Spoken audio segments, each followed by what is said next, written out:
Smith had his eyes fixed firmly on the gas platform that was steadily growing larger ahead of them, a look of concentration on his face. If he realized that Waters was watching him, he did not show it.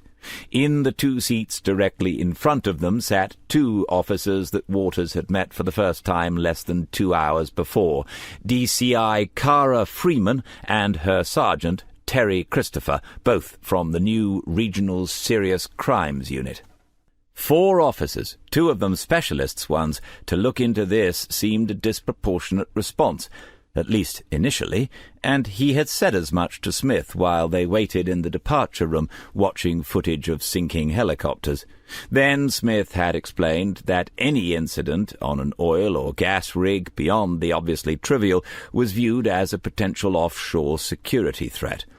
The disappearance of a worker was beyond the obviously trivial, and so here they all were.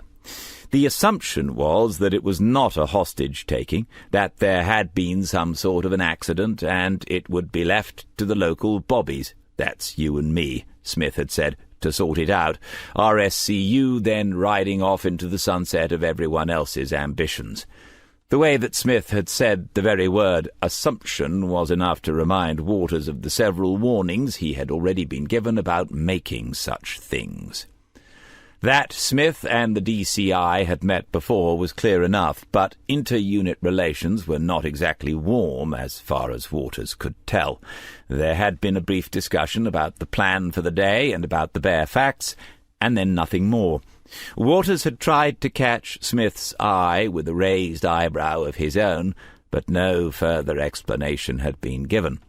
The 4 of them passed some minutes in silence during the final wait for the Sikorsky to take off.